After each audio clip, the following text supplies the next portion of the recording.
O asfalto nos mata todos os dias. Nosso estereótipo não é de beleza, é de bandidagem. Todos os processos que acontecem, discriminatórios, é para você não ter uma consciência de quem você é. Minha afrodescendência preta, ferida que umedece nessa terra sofrida, o sangue da resistência que vai muito além de uma batuque no tambor. De rolê nas Gerais, quem faz? Gente que sonha, contraria, estatística e corre atrás. Um estudante de 14 anos foi morto a tiros dentro de casa durante uma operação da polícia numa favela da região metropolitana do Rio. A casa onde ele estava com alguns amigos foi metralhada, como mostram os imensos buracos nas paredes do quarto e da sala. A polícia interrompeu o sonho do meu filho.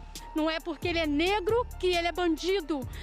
Os motoristas parados não reclamaram e se juntaram aos gritos, pedindo o fim do racismo, da violência policial contra negros, pedindo justiça para George Floyd, morto por um policial branco em Minneapolis, e o estupim da revolta que agora toma conta do país.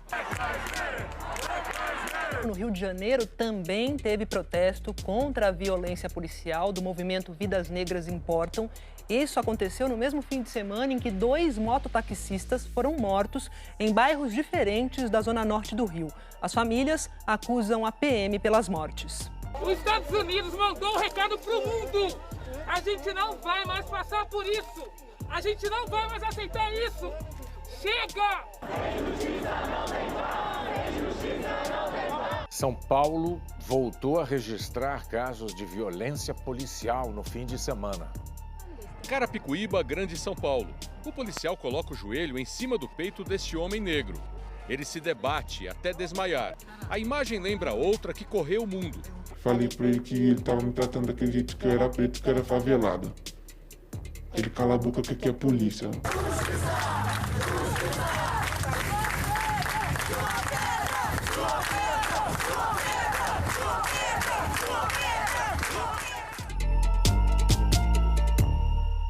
Não nos conte, pois não somos números. Nos cante, somos contos. Pelos cantos sobre escombros, somos tantos, somos prantos. Dos Santos, Oliveiras, das Silvas, Ferreiras, somos sonhos. E estamos vivos, irmãos.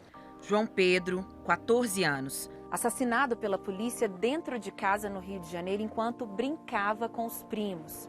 George Floyd, morto pela polícia norte-americana, asfixiado bem no meio da rua. Incomum, a cor da pele. Esses acontecimentos trouxeram à tona algo que nunca se deve esquecer. O racismo mata e é todos os dias. Ao contrário do que muita gente pensa, ele não acabou com a abolição lá em 1888. Infelizmente. Porque parece que tem muita gente que ainda não percebe, que não se importa. E quando falamos do povo preto que vive em periferia, o peso do racismo é muito maior. Bem sabem as pessoas que passam por aqui todo sábado no Rolê nas Gerais. Por isso reunimos depoimentos que mostram para você as diferentes faces do racismo. E principalmente a coragem e a força de um povo que não recua da luta. Um povo que resiste. Eu dependo de quem assina, que aceita acessar a propina, e a caneta que assassina e não. Sente a dor de quem chora. Pega o 30 às 6 horas, pega o 30 indo embora, pega o 30 na volta pra ver se você assimila, mas vai com a cara na porta, vê se não bate a revolta. Pega o 30 na hora, que o ponto lá tem 3 filas.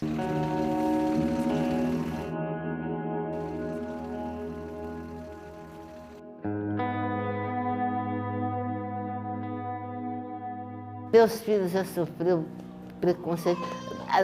Onde eu morava, eles não podiam brincar com os meninos dos vizinhos, porque era negro, filho de mãe solteira e macumbeiro. Nós, negros, nós viemos de uma descendência de resistência. Então eu sou resistente. Aqui no Brasil, diariamente a gente convive com a gente negros, né? Somos vítimas de discriminação e a gente acaba acostumando com isso e não vê o tanto que isso é nocivo, assim. Porque quando eu cheguei na Europa, esse meu corpo aqui, ele não ele não foi, como é que eu posso dizer? Ele não causou estranhamento, não, né? Por incrível que pareça, assim. Teve esse impacto lá, né, e esse impacto aqui também, de estar na rua, ver os vidros sendo fechados, assim, o segurança acompanhando na loja, né, e ver como que isso tudo acontece, e pelo fato da gente ser nascido nesse contexto, a gente acaba, por uma estratégia de sobrevivência, neutralizando isso e vai convivendo com isso. Mas é um absurdo. É difícil falar de Brasil sem falar de uma favela. E é incrível como que a gente vê esse território sendo massacrado, né? Todos os processos que acontecem, discriminatórios, é para você não ter uma consciência de quem você é.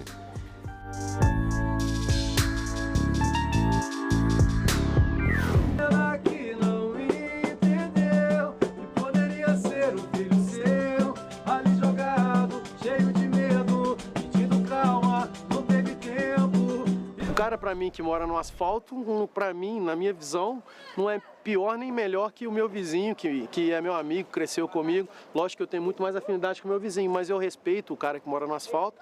E eu gostaria muito que quem mora no asfalto não desrespeitasse uma pessoa que mora na comunidade, pela cor da sua pele, pela sua condição financeira, por qualquer outro motivo. Eu acho que a discriminação é muito triste.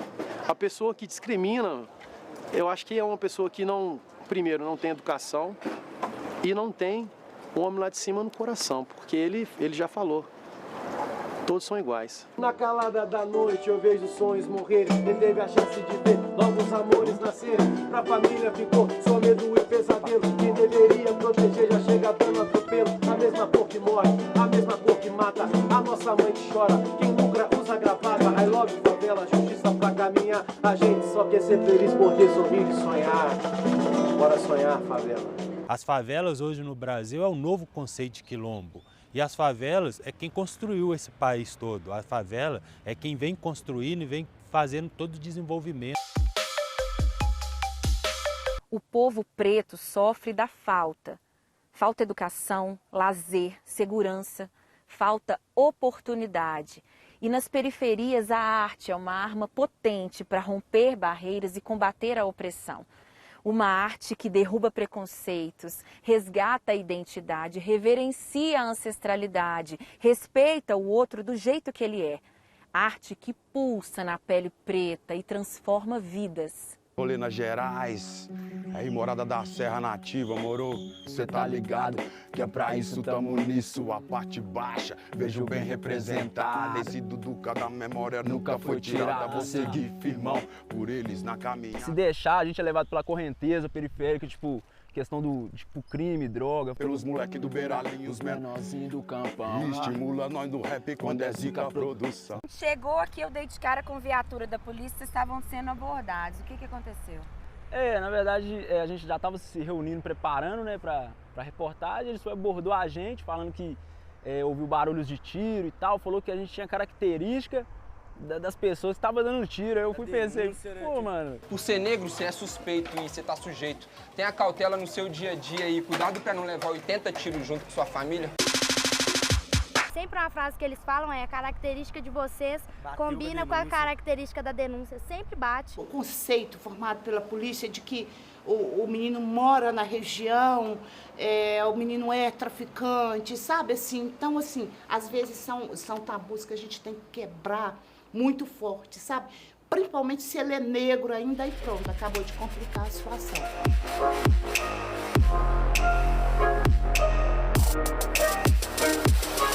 É aí que o rap entra, porque quando a pessoa chegar lá perto daquele bolinho, daquelas pessoas ali diferentes, nos planos diferentes, aí eles vão ver que lá vai estar acontecendo o quê? Cultura, arte, o bom diálogo. Sinceridade no olhar, prossigo na estrada truta sem medo de tropeçar. A gente tem nossos direitos roubados desde o início, então eu acho que a arma que a gente tem, a única arma que a gente tem no caso seria isso, o rap, o hip hop. A fé quem tem em Deus, conhecimento. Salve, salve, querida família, firmeza total, aqui Dexter, 8º Anjo, diretamente de São Paulo para o Complexo Arizona BH. Falou aí, tamo juntão, vem com nós, é isso mesmo. Rap é transformação. Nós é programado pra dar errado e nós falamos, não, mano, nós vai dar certo. Exato. Nós vai dar certo, por que nós vai dar errado? O hip hop, ele tem essa característica, né? Ele nasce com esse intuito, tá ligado? de salvar vidas. E foi isso que aconteceu com vocês, aconteceu comigo, tá ligado? Evolução vem de dentro de você. Tá na hora de parar de olhar pros outros e crescer. Nosso estereótipo não é de beleza, é de bandidagem, né? Só que nós sabemos quem são os verdadeiros bandidos, né, mano? O Estado tem que ser presente, mas não com a repressão, da forma que tá. Tá ligado? Tem que ter amor, tem que ter oportunidade, tem que ter carinho, tem que ter respeito. Acharam que eu estava derrotado. Quem achou estava errado. Eu voltei, eu tô aqui, se liga só, escuta aí. Ao contrário do que você queria, sistema, eu tô firmão, tô na correria, certo?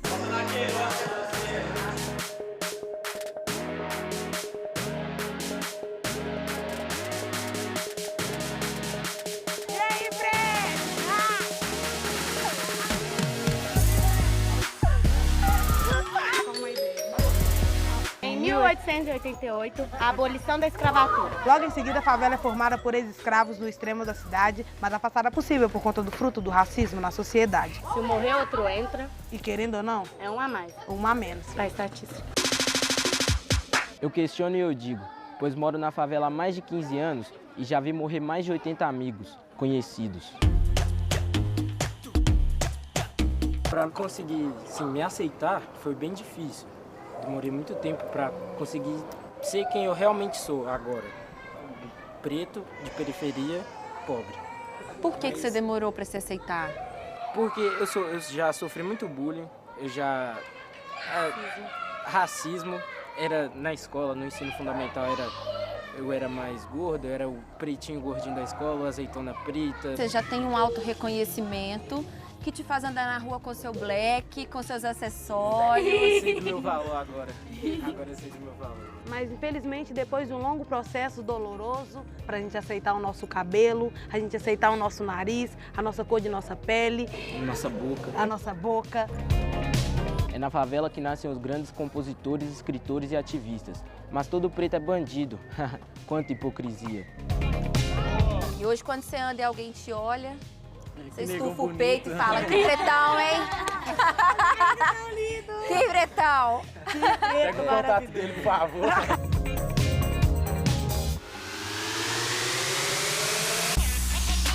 O asfalto nos mata todos os dias. Os meninos estão entendendo a potência que eles têm e estão colocando essa potência aqui dentro da periferia e a potência lá dentro do asfalto. Então eles estão gritando que é isso mesmo. População, vocês vão ter que aceitar a gente mesmo. Vocês vão ter que falar, silenciar pra gente mesmo. Sou sim, mulher, simples como a brisa. Tipo chinelo no pé, tipo Del Rey borbulha no copo, arroz e feijão no prato. Tipo saber que minha carne é a mais barata do mercado. Melodia tão marcante quanto o som dos carros de boi em cada laje, o mirante de quem ainda não foi. Saudade da inocência no olhar dos meninos sem medo, quando MCs escreviam essência e não frases de efeito. Vou construir vitória com vibrânio, por mim e por todo bom acandano. Erguer do tombo, novo quilombo, nosso orgulho nos versos que eu canto. Qual o principal valor que você passou para ela, de mulher preta criada na periferia? É a questão mesmo de ser guerreira, de não acuar, de avançar e de correr atrás dos objetivos dela, nunca baixar a cabeça, entendeu? E não deixar ninguém parar, porque o limite dela é o céu. A questão mesmo dos valores em relação ao racismo, né? Que nós pretas sofremos muito. Eu sofri demais isso na pele. Às vezes sem saber, né? E mesmo sem saber, eu não sabia realmente que se tratava disso, que era isso, eu recebia isso na maior naturalidade. E isso aí eu aprendi com elas. É tua rainha. Minha rainha, minha deusa. Isso aqui é Deus.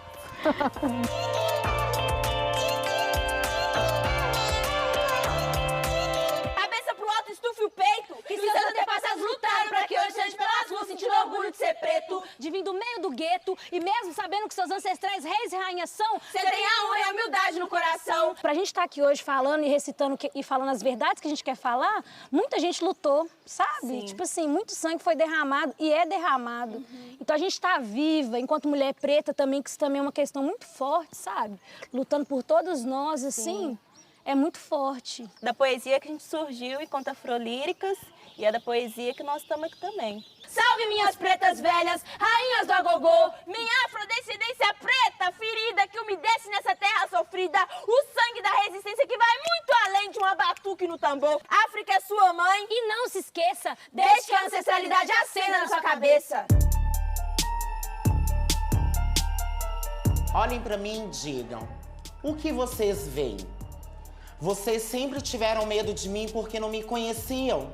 E eu sempre tive medo do medo de vocês. Mas calma, calma, eu poderia ter me apresentado antes. Dito que não sou sozinha, tampouco bruxa e nem feiticeira. Eu sou uma pessoa como você. Esse projeto é o projeto Nós Podemos Tudo. A gente tem vários painéis aí espalhados pela cidade, onde a gente tem por objetivo retratar mulheres que sejam, de alguma forma, com grande representatividade, né? Aqui a gente tem 2 gerações, onde elas se conversam, né? E a ideia foi bem essa, assim, que as pessoas conseguissem se sentir representadas, uma história de luta, uma história de certo tipo de preconceito que elas tiveram que ultrapassar para conseguir se encontrar numa posição empoderada ali. Alcione vem de uma época, né, que a mulher não estava tão à frente assim, então foram muitas lutas, muitas barreiras e batalhas. Vem a Isa hoje com essa ideia de que também não tão fácil, mas puxando esse público atual, as meninas sendo ali, se vendo representadas através de uma mulher negra. Sem padrão. Isso, e que está à frente, então eu acho que as duas têm esse poder de estar à frente. Uma com o samba, a outra mais com esse lado mais pop, mas que encoraja outras mulheres que estão visualizando a estarem à frente e querer conquistar também como elas conseguiram. A gente teve uma experiência no painel da Elza. Foi bem legal porque era um dia de muito movimento ali, metrô, estação central, e era um dia de evento também. E aí uma menininha sobe com o pai, devia ter uns 3, 4 anos, e ela vira e fala, olha pai, o cabelo dela é igual ao meu. É muito bom você saber que já tá tocando ali de alguma forma, a gente espera positivo, mas que alimente emoções e sensações nas pessoas, né? Esse é o objetivo. Vem me dar um cheiro, vem menino, vem. O meu desejo é te rever de verdade. Pela janela eu grito, tô com saudade. Mata minha vontade, eu tô cheia de amor. Eu acho que meu principal desafio é fazer as pessoas de fora entenderem que a mulher brasileira não tá ali para servir de símbolo sexual, né? Isso durante muitos anos foi o que foi construído da imagem da mulher brasileira, né? Grande responsabilidade, inclusive, tá nesse lugar, né?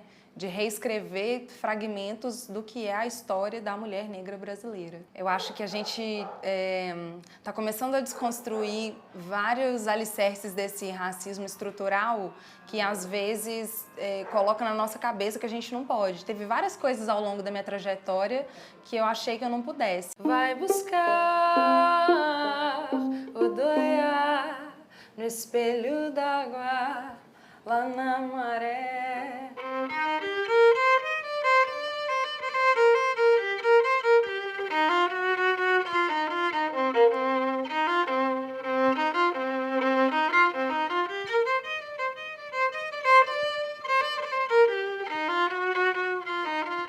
Um turbante é muito além de um turbante. Quando eu coloco um turbante na minha cabeça, não é porque eu quero esconder meu cabelo, que eu quero tampar alguma coisa. Um turbante, ele me remete, me traz uma história, uma sensação, um poder que talvez, boa parte das vezes, me foi negligenciado. Eu tenho orgulho do que eu sou hoje, como mulher preta, como referência para muitas outras, sabe? Resistência, empoderamento e luta.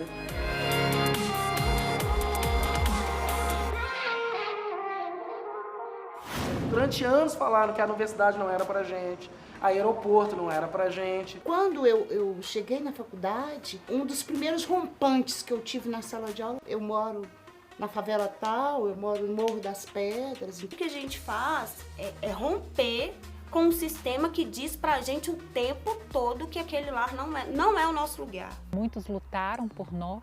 E a gente precisa continuar nessa luta, nessa batalha, combatendo, pavimentando o caminho para as próximas gerações. Gente que sonha, contraria estatística e corre atrás.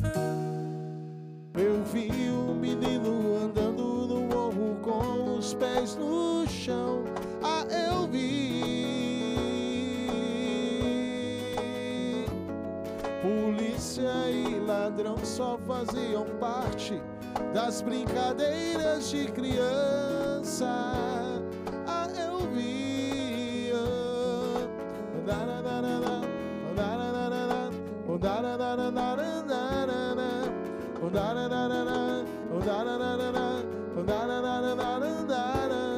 Ah, eu vi uma senhora alegre andando lá no morro, mas com os olhos tristes pelo tempo que passou.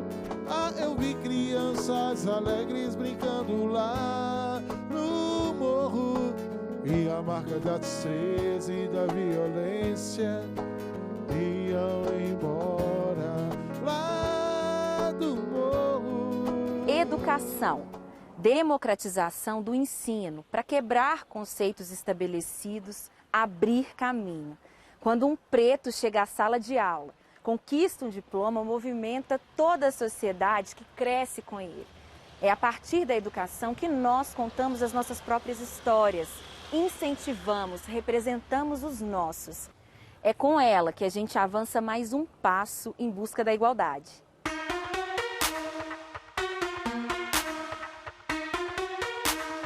Quando eu cheguei na faculdade,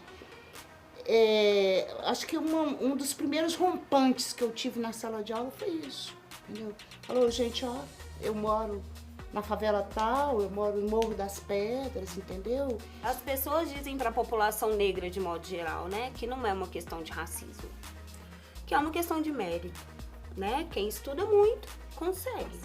Quem se esforça, consegue, né? E aí, então, se eu acreditar nesse discurso, eu vou acreditar que todas as pessoas que moram nas periferias, né, do Brasil escolheram estar lá. Que todas as pessoas que estão no sistema prisional e são pretas fizeram uma escolha de estar lá. O que a gente faz é romper com um sistema que diz pra gente o tempo todo que aquele lar não é o nosso lugar. Do meu aniversário de 15 anos, assim, não tem ninguém vivo dos meus amigos. Ninguém. Daquela turma, aquela foto. É uma luta que eu não recuo dela. Angela Davis está coberta de razão. Que, de fato, quando uma mulher preta se movimenta uma estrutura toda.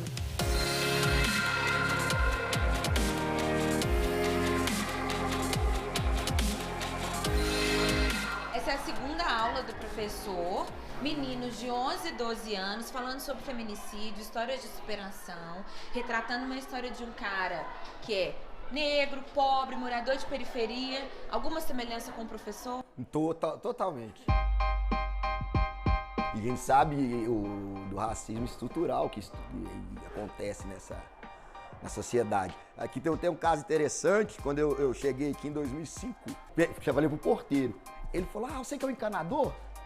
Eu tava meio viajando assim, né? Eu falei, não, eu tava, aí me apresentaram lá pro diretor e tal. Aí depois ele passou. Ele falou, pô, bicho, você é professor, você não tem a cara não, né? Aí depois que eu queria amizade com ele, eu falei assim, eu não tenho a cara ou não tenho a cor? Esse desafio não acaba nunca. Você tem um discurso meritocrático de que estude muito, que você vai chegar lá, assim. Eu acho que você aprende com o tempo a lidar melhor com essas variáveis todas do racismo. Eu também passei por isso. E eu sei das dificuldades que eles estão passando agora, mas que em algum momento eles vão pegar o diploma e falar assim, eu venci. É mudar mesmo, sabe? A nossa vida, mudar a vida dos nossos pais. Tem uma centralização da informação do que a gente considera importante e tem quem está à margem disso, que é invisibilizado, de certa forma, assim. Então o acesso é muito mais complicado por não ter quem faça essa ponte. Até você conseguir acessar e construir essa ponte para que outras pessoas possam atravessar ela e ser travessia. Eu costumo dizer que a poesia é ponte e nós somos a travessia. Nós somos lágrimas e a cada pranto borramos páginas que jamais lidas repetem histórias mal esclarecidas. Hoje somos folhas mortas, nosso outono é todo dia. Vivemos um inverno interno que parece até poesia. Eu vejo tanto que a educação ela é necessária, o tanto que a nossa educação é fundamental e ela nos torna críticos, sabe? Nos faz ter o pensamento crítico diante daquela necessidade. E que sem educação a gente não é nada. Para mudar, e mudar não só o nosso entorno ali dentro da nossa casa, mas mudar o mundo, mudar um país. Eu gostaria que essas pessoas elas tivessem acesso a um Brasil que garanta os seus direitos, a um Brasil que reconheça o seu aspecto, né, assim, de quanto o racismo ele danificou essa sociedade, que reconheça que a gente precisa fazer reparações, que melhore a escola pública, que abra mais oportunidade para quem já está, né, quem já terminou o segundo grau e consiga entrar numa universidade, tenha garantia de permanência com sucesso. Eu vou estar ajudando outros alunos, contribuindo com outros alunos para ir para as universidades federais. E a gente se depara com esses problemas, né? Então é a questão do trabalho, é a questão do cansaço, e a gente tem que driblar, né? Driblar todas essas dificuldades para mostrar para o aluno, né? Olha, você é capaz. E futuramente você vai ver que você vai ser recompensado. E nós fomos muito recompensados. Impacta em mudança de vida, em mudança de perspectiva, em uma questão de empoderamento, porque às vezes você olha para a universidade lá do seu mundo que está longe e fala assim, isso não é para mim. Mas na hora que você entra e você descobre, não, é para mim sim, muita coisa nos foi negado. E a gente não consegue perceber como que essa questão da nossa estrutura de divisão de renda, né, a falta de divisão de renda, vamos dizer assim, é cruel. Agora, na hora que você ingressa na universidade e você começa a se descobrir como uma pessoa de pertencimento, de poder, de ocupar os espaços, né, você consegue estar em qualquer lugar. O que a senhora acha disso, de ver seu filho estudar? Bom, para mim, primeiramente Deus, e para mim é um orgulho muito grande. Porque um negro, uma família menos favorecida, né? Vai entrar na faculdade hoje, eu consegui, graças ao meu criador. 1 ano de idade eu comecei a ensinar ele o que é a lei da vida. Eu acordava todo dia, 6 horas, colocava a mesa de café. Falava, Moisés, levanta, meu filho, não, você tomar banho para ir para a escola.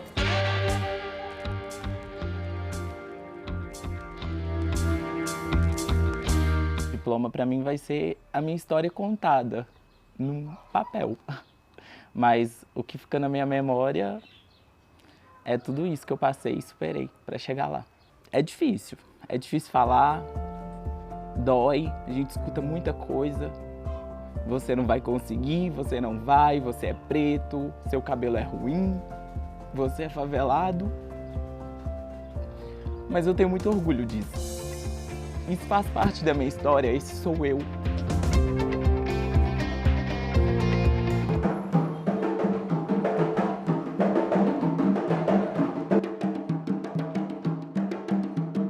Primeiro aluno negro do curso de Comunicação Social da UFMG, formei em 90. Primeiro aluno negro do curso de Teatro do Palácio das Artes. Nada me impediu, né, de fazer, de estudar.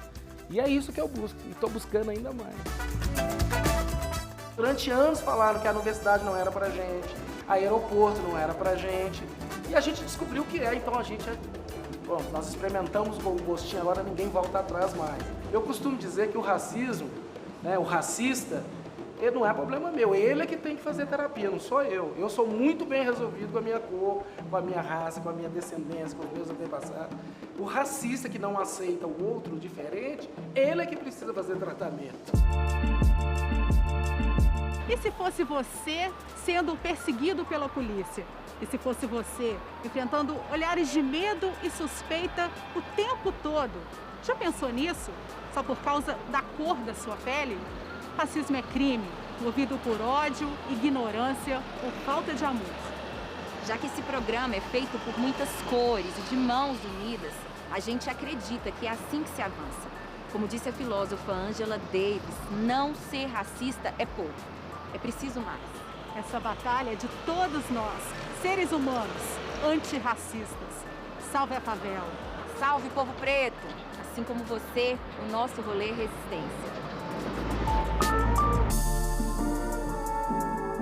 Imagine você saindo do teatro, relaxado, alegre, e um casal de meia-idade, brancos, com filhos, olharem para mim e se assustarem, achando que eu iria os assaltá-lo, e ter medo, pavor de mim pela tom da minha pele, correr, simplesmente correr.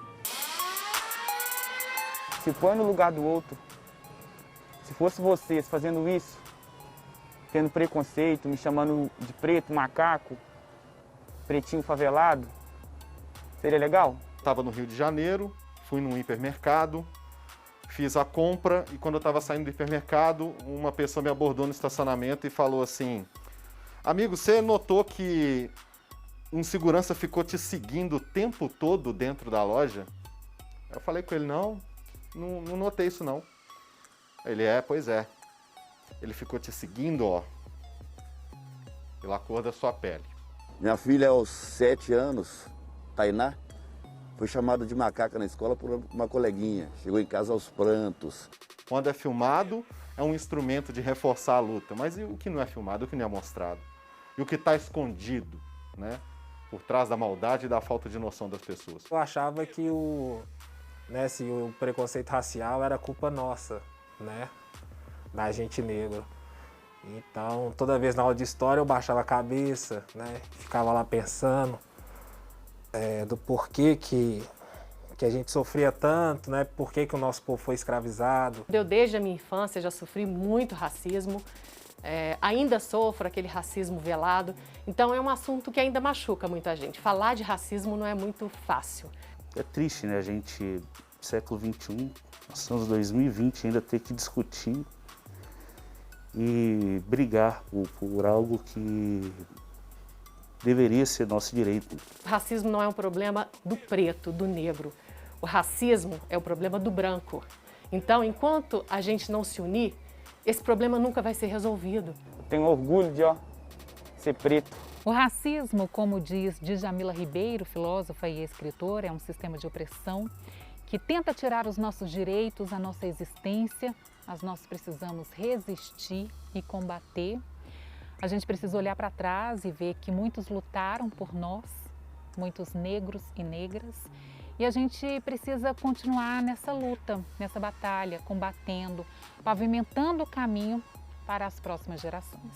Essa luta de todos, se não tiver paz aqui, não vai ter aí também não. Como é ser branco num país racista?